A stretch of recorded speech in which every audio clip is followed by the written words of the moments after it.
Palm Grove. Here is the Palm Grove. It's raining. While we will have our swimming.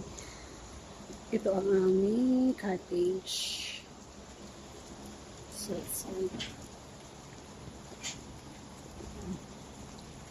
cottage 1 to 5. Okay, so let's go on down the road. Medyo, ano lang talaga, matarik. O, diba? Kapag swimming ka, sa bagay may maganda rin maganda. Meron sila.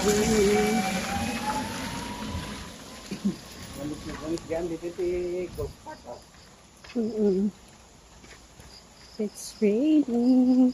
So we're going to the kiddie pool kasi hot spring yun. And andoon yung aming birthday boy. Nauna na. Hindi man lang nagpalit ng pang swimming.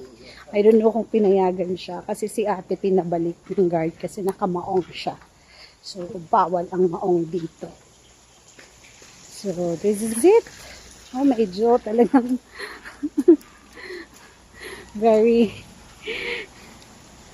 This is located in Asin Road. So, ito sa another cottage.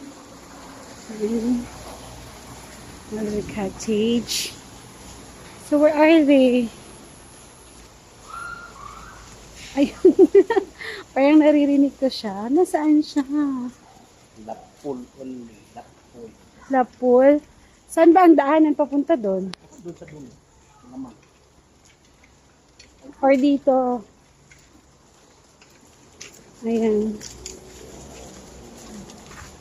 So, okay. Let's move on.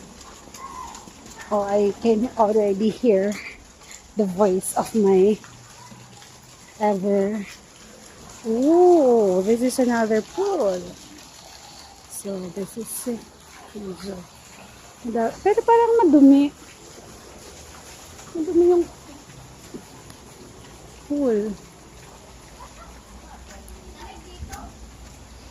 Saan yung hot spring? Doon. Doon. Sa kabila. Ah, dito sa baba? Oo. Kaya pala medyo madumi. Dito na lang kayo. Parang mas maganda pa dun sa taas, sa atin. Machinelas ka doon. Maganda doon pero siyempre maluwag kasi. Ayan, oh, Bukas si na daming ate. tao dito siguro. Si ate. Ang unti na. Ay, ang unti. Oh. Ito.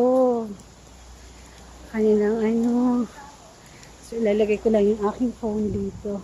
So, that's the hot spring. That's the hot spring. Akin na yung key. Lagay mo dyan sa bulsa ng ito. Diba doon yung slipper mo? Bakit ka na hindi ka nagbihis ng pang-swimming? Oh my gosh.